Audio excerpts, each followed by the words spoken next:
Dear Lord, I pray that you now take this moment where we reflect on your story and you claim it.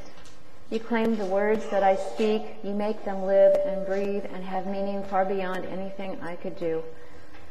Lord, I pray that these words honor you and glorify you.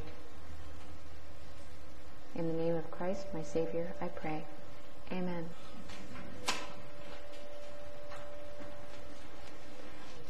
This is my story. The story of what happened on that day that you've all heard about. That day where Jesus said out loud and to the world that he was our Christ. This is how it happened. It was a hot day. It had been a lot of hot days, and it was a really dry season. And that morning I got up and I knew I should have picked up the water jug and headed down to the well and got the water before it got too hot, but on that day, I just couldn't do it. I could not imagine going out and down to the village where all the women would be gathered, and they'd be talking and laughing and holding the new babies and watching the little ones run around, and as I came up, I knew, because it happened every morning, they'd shut up. They'd turn their backs, they'd turn their noses up in the air, they'd whisper and mutter.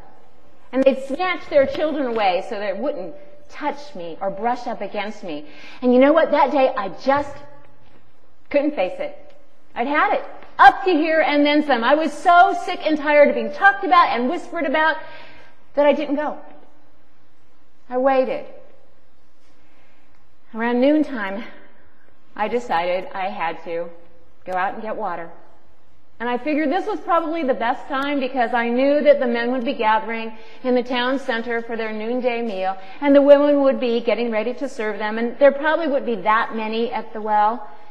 And so I'd go. In the hottest part of the day, I would go because I needed water. And I took my big pottery jar, and I got ready, and I went out. And it was hot. I could feel the sweat trickle down my back and the dust stick to my face where I'd been all sticky and sweaty. And as I went towards the well, I heard some voices, some women there. Not many, not nearly as many as in the morning, but I just didn't want to face them. I just didn't.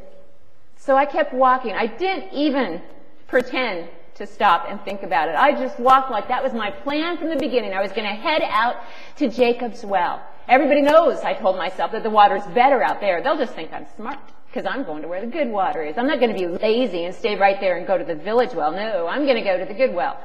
That's what I told myself, mostly to make me feel better. And so I walked along the road towards the well, getting hotter and madder and tireder with every step I took. And then I noticed coming down the road towards me and towards the village of Sychar, a group of men. You could tell they were Jews. They had, the fringe on their prayer shawls, and they were walking and talking and obviously headed into town for something. And as they came past me, they did what Jews always do when they pass a Samaritan, man or woman. They went to one side of the road, and I stayed on my side. They didn't look at me, but at least they didn't close their eyes and pretend I didn't exist like those Pharisees that we like to call the bruised and bleeding Pharisees, because they are so devout that they don't even want to be defiled by looking at a woman. So if they catch a glimpse of a woman heading their way, they will close their eyes rather than see her, which makes them sometimes walk into walls. And we laugh. These weren't those kind, but they did ignore me. Jews and Samaritans, we don't get along. They don't even acknowledge that we share the same ancestor, that our father Abraham is also theirs. They don't want to talk about it. In fact, when they rebuilt the Temple of Solomon in Jerusalem, they made it really clear that we weren't supposed to go there and worship. So we built our own temple on Mount Gerizim, right over there. And that's where we worship. And it's every bit as good as that one in Jerusalem. But they don't think so. They don't think we're nearly good enough. They call us names. say we're half-breeds? Well, I'm thinking all this as I'm walking along in the heat. In that middle of the day, I'm hungry, I'm hot, this jar is getting heavier, and I know that by the time I get there and fill it up with water and have to walk all the way back, I will be dreading every step. And I'm fuming. I'm just ticked off the way a woman can be. And then I get to where the well is. And wouldn't you know it, there's somebody there. Like, I was going to turn around and walk back. There's no way I was going to be chased away one more time. A Jew. Can you believe it? So I tell myself, well, he's not going to talk to me. In fact, he'll probably, if I go up to the well, leave rather than get too close. And so I'll still get my space. Nobody's going to talk to me. Nobody's going to point fingers, and I'm going to get the water and go home. Yeah, I had some attitude. So I went up. And I put my jar down and got ready to draw water from the well. And this man, this Jew, said, "Could I have a drink?" Can you believe it? He spoke to a Samaritan and a woman and asked for something for me, knowing that I would have to touch it to give it to him. And he seemed okay with that. Before I could even process what he was asking me, he went on to say, "You know, if you knew who you were talking to, you'd ask me for a drink of water." That was it. That was the last straw. After everything I've heard, I'm now being chastised and told that this guy could get me living water. Well, he didn't even have a jar, a bucket, a ladle, a cup, anything. And I told him so. How are you going to fetch me this water? And he smiled and he said, "The water that you drink from that well, you're going to get thirsty again. But the water that I give quenches your thirst for all time." And all I could think was, wouldn't that be amazing? I would never, ever, ever have to face the women at the village wells again. I'd never, ever, ever have to hike all the way out here to the well of Jacob to get water. I wouldn't have to do it, and I wouldn't have to hear them mutter and whisper about me. Man, I'd take it, I said. "You have that kind of water? I want it." And he said, "Okay." And here's the catch. Here's where they like to trip you up. He says, "Go get your husband." Like, can I ever get away from it? This man, a total stranger, not even a member of my village, not even a Samaritan, puts it in my face. But I'm not going there. I don't want to talk about it. So I just said, "I have no husband." Let him assume what he wants. Maybe he's going to think I never married. Maybe he's going to think I am widowed. I don't know. I'm not going to go there. And then he's looking at me right in the face and he says, "That's right.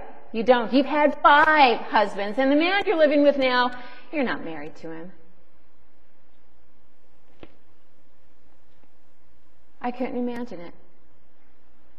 Everything I didn't want to face, he's just laying it right out there, saying it as blunt and bold as can be. And all of a sudden, in those words, I remembered all the feelings I had with each and every husband. How that first one, I was so sure it was going to work out. And then I could have been like those other women in the village. I could have had a fat baby in my arms. I could be proud to watch my son go off with my husband to learn his trade. All those dreams I had wrapped up. And then I was put aside. And then again, maybe this time, but no. And I'm put aside. And again, and again, and again. And the man I'm with now, well, he couldn't even be bothered to marry me, but you know, I needed a roof over my head, someone to take care of me. Maybe eventually he'll marry me. Maybe. Tasted like dust in my mouth my whole life. And I looked at him. How could he know that all this about me, unless he was a man of God, unless that somehow God was speaking through him? So I said to him, "You must be a prophet. So explain to me, how do I make this feeling go away? How do I worship God? How do I get right again? Elliot's here. He didn't catch my hint the first time. How do I get right with him? Do I travel to Jerusalem and worship at that temple? Or can I worship here at our temple? And he said to me, where you go doesn't matter. It really doesn't matter. The two things that matter is that you worship in truth. Not in pretense, not with a lie, not with a facade of who you think you want to be or who you think other people should see when they see you. You need to bring all that you are, all that stuff that I've named about you. You bring that and you worship as you are, in truth and in spirit, your whole soul poured out to God. He looked at me. These dark eyes looked at me not with pity and not with contempt, with love, compassion, and hope. The hope that I would hear what he was saying and take him up on it. And I couldn't believe it. I felt for the first time that there was a future for me, a life for me, where I had value and I could do something and I could be blessed by God, even though I had made all these choices and lived this life that made me feel like dust. And before I could even think of anything else to say, and for a woman that's hard to imagine, but before another word left my mouth, I noticed that group of Jews coming back, and they were bringing food. They'd obviously gone and gotten some for him to eat and were bringing it back. And they looked at me. Their mouths are open and they looked astonished, but they didn't say all the things they could have said.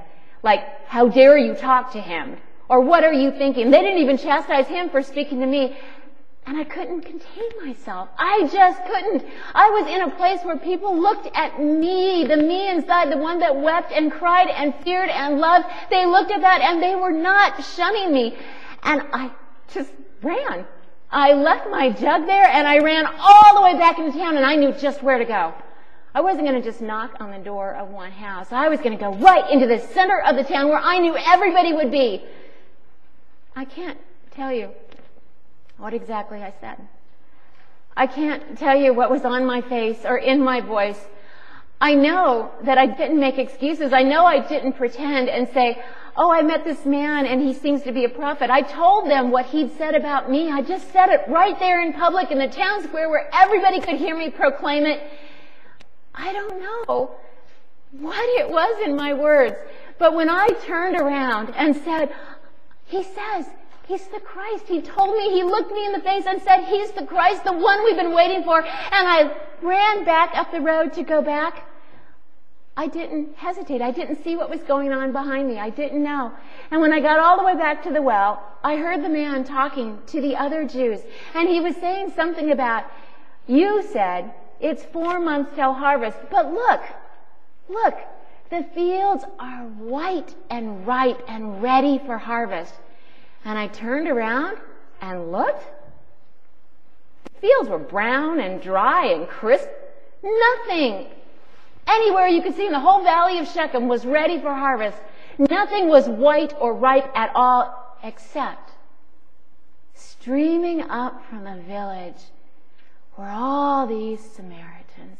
And the men had taken their white robes and pulled them up between their legs so they could run faster, and they were running up the hill to him. There was nothing on all of that valley that was white except for the people swarming up to see Christ.